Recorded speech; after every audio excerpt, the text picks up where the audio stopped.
Hey everyone, my name is Imani Larissa, and I'm going to show you 5 amazing tips and tools you're going to need to know to get started in After Effects. So let's go.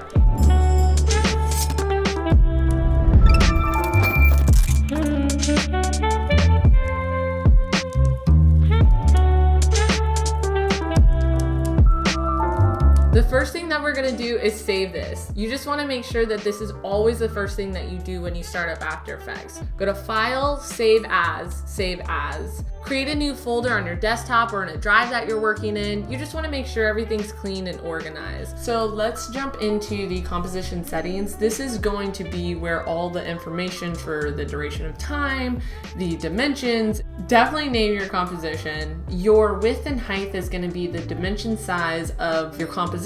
So typically 1920 by 1080 is standard HD video. If you're like me and you post on Instagram, the standard is 1080 by 1080. That's an Instagram post, it's a square. If you post on Instagram story, it would be 1080 by 1920. I super highly suggest saving this preset just so you don't have to keep going back and forth. And you could do that by pressing this little piece of paper that looks like it's folded a little. And then it's going to save all of these settings, and you just need to label it. Once you do, it will be here. See how I have IG and IG story? I use them often. So I am, for this tutorial, just gonna use 1080 or 1920 by 1080. Next is your frames per second. And I kind of made an example for what it's gonna look like because it's really just going to be based on what type of style you're going for. So typically I use 24 frames per second, and I just animated a little ball bouncing. This is 60 frames per second. It has that kind of clean look, but it's definitely like for a specific style. Keep in mind there's a lot more frames per second. You're going to have to expect for longer render times. So if you don't have that fast of a computer, maybe 60 frames per second shouldn't be your go-to editing. But typically I do 24 frames per second. I just like the style of it. It just seems more realistic to me. So let's go back to our composition and look at our composition settings. Next is duration. So how long do you want this little composition to be? Mine's is 10 seconds, easy peasy. The background color. So this is gonna be the color information that's being held in hold of the transparency. So your composition has a transparent background, but let me change this color to like red. Ooh, super great on the eyes. Okay, let's do orange. Brown orange. Deep orange. So as you can see, my composition background color has just changed, but I don't have any layers here. So what that means is when I start adding like text onto it and things that aren't filling up the entire screen, when I export it out, it's going to export out with this color in the background.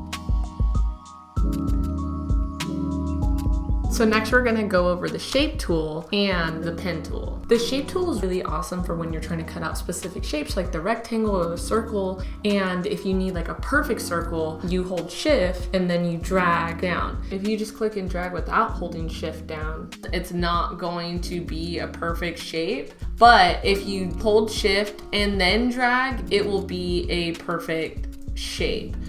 Same with square. If you just drag it, it's not going to be perfect, but if you hold shift while dragging, it will be a perfect shape. The next tool is the pen tool. The hotkey for the pen tool is G for geez, this is super awesome. I dropped in this picture of a computer and I want to drag in my own video. I don't want this white background to be on this laptop. So we'll go into what the pen tool does. So I'm basically going to cut all of this white out and keep everything in the background. So the best way to do it is just kind of start on a good line and then kind of just make your way around. And if you need to make a straight line, like in this case where we're using something that is a computer, hold shift to make it a perfect line, kind of like the shape tool. So I'm just gonna continue this straight line, but oh no, it curves. So when it curves like this is when your Bezier handles, is it Bezier? Bezier? I don't know, but I want it to curve. So I'm going to click and then drag these little handlebars out. Probably do a closer line and then make that curve just a little tighter. And then go around.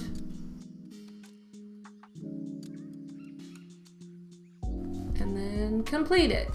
Okay, cool. So now my white is in here and my background is gone.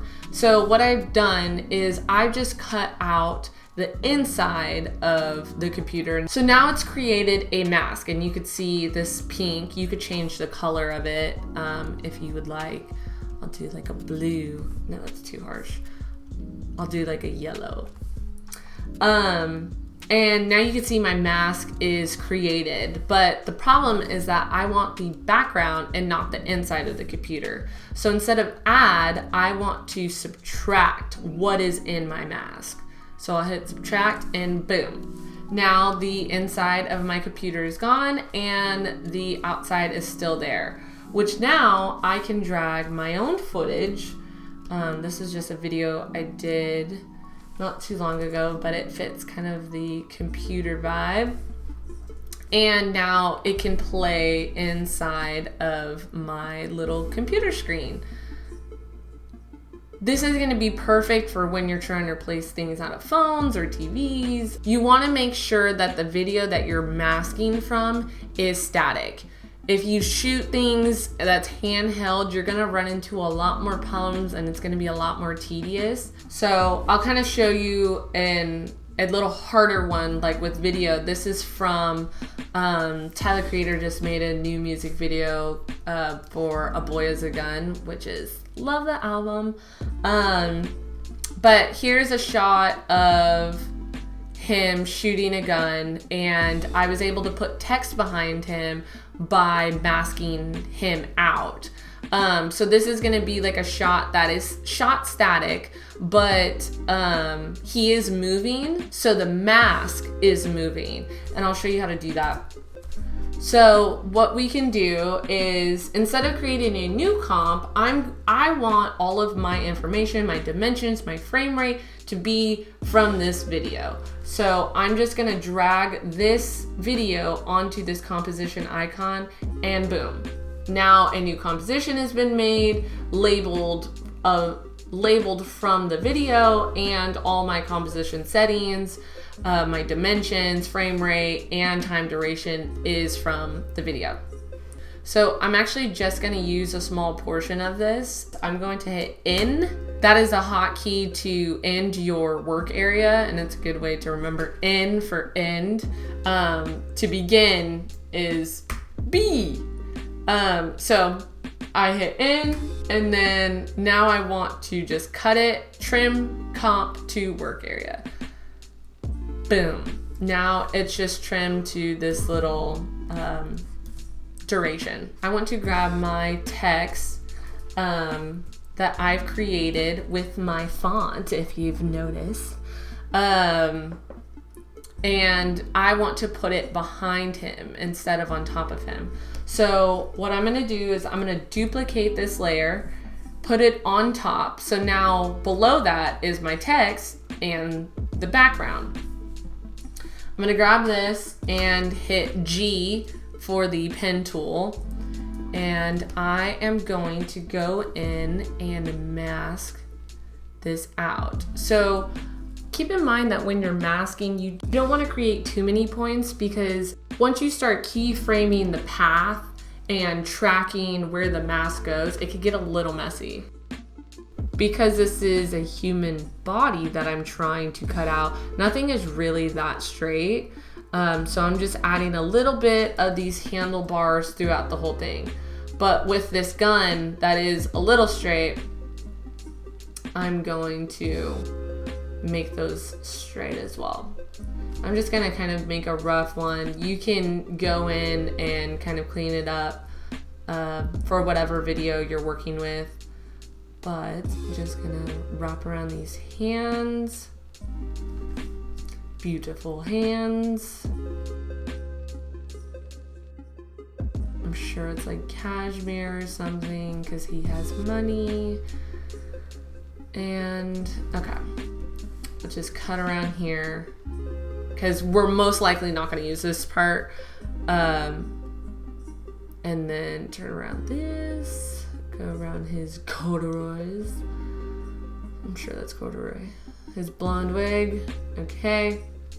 Bada boom, bada bing. Okay, cool.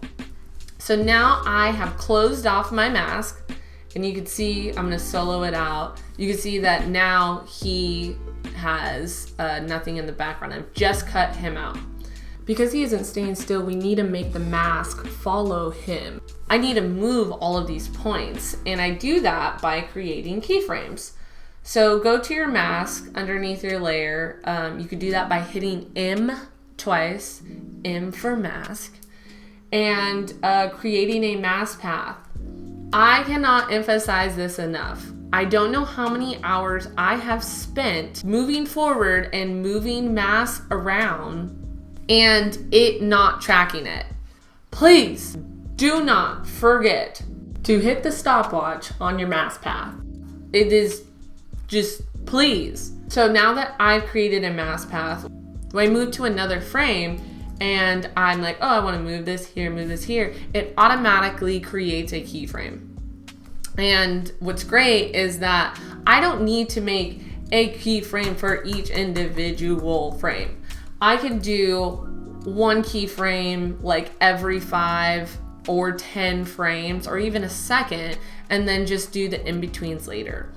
So I'm gonna create a keyframe here. I'm gonna unsolo this so I could see everything. And then I'm gonna move up a little, turn this off, move up a little, and I'm just going to move my keyframes. Instead of individually moving them one at a time, I'm just going to select them. And you can tell when you can select them. You see these little dots? That means you can't select multiples. When your mask is selected, that's when you can select multiples. So make sure when you're selecting, it's square. When it's circle, you're gonna move things around. Okay, now it's on square. I'm going to select multiples and I'm just going to move this around. So since this frame, it's kind of rotated, I'm gonna double click on these points and just rotate these a little. So I'm gonna hit enter and then move to the next bunch, move this here. I'm just gonna move this whole hand over here. Don't forget the cashmere. Okay.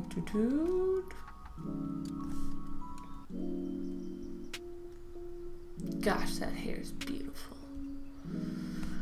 Okay, and then now that you are good to go, now you're gonna be able to see that it's making those keyframes in between. Because it's not a huge motion that's being made, you could get away with doing such a big chunk in between. So I'll make another one here. And because this has already been selected, because my stopwatch has already been made, I can move forward and select things, since it's square, select things and move them around, and it will create a new keyframe. So I'll just push this here, continue to do this for the whole piece.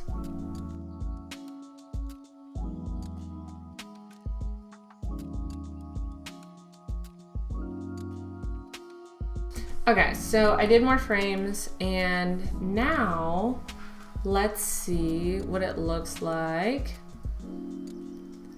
Yay! Okay, cool. So you can kind of see how these edges are a little sharp.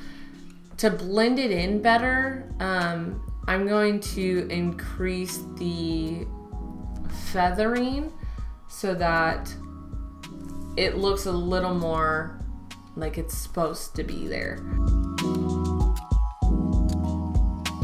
This next tool is one of my favorites, and I think is completely underrated because it has so many things about it that just make your motion graphics better, and that is shape layers. You can do shape layers through new shape layer. And what's great about the shape layer in comparison to the solid is that shape layer is a vector layer. It's basically a layer that you could scale up and it won't lose the resolution of the file. So like with a solid, the dimensions on it is 1920 by 1080. So it's kind of restricted within those dimensions, but a shape layer is a vector. So I could scale into this square and it will never lose its resolution. Another great thing about shape layers are these little tools up here. So this is going to be my fill. So what color is it going to fill up with? So I'll double click on the rectangle tool and it will automatically make a rectangle into my shape layer. So the fill has been filled with white, but what's great is that if you hit Option or Alt on your keyboard and click it, it can go into a gradient, and you could change this gradient by going in here and changing the colors. You could change the direction of it, and there is a radial gradient, which is awesome. And then if you're like, I don't want to fill at all, I just want the stroke, then you can click that as well. This means 0. And then all these same settings are within the stroke as well. Another great thing about shape layer is that it's almost like a folder that you could include multiple shape layers in. So I could just continue adding shapes in here, and you see how the multiple rectangles are being created in this layer. It's way more organized in comparison to having solids that are different shapes. Another great thing about shape layers is that it has this add. This is going to be a set of tools that the solid does not have, sadly. But there's certain things on here, like the way that I created the text in this little animation. Instead of making multiple 1, 2, 3, 4, 5, 6 different texts, what I did was I created one text. A boy is a gun. I'm gonna change it to my font that I created. And now I am going to convert this text into a shape layer. So I'm gonna go down here, create shapes from text. It duplicated and it changed all of the transform settings. If I were to have it parented, all the track mat settings, everything would be copied over to here. But because we don't have any of that, it's just going to copy over this layer. But now you can see that each individual letter has been recreated.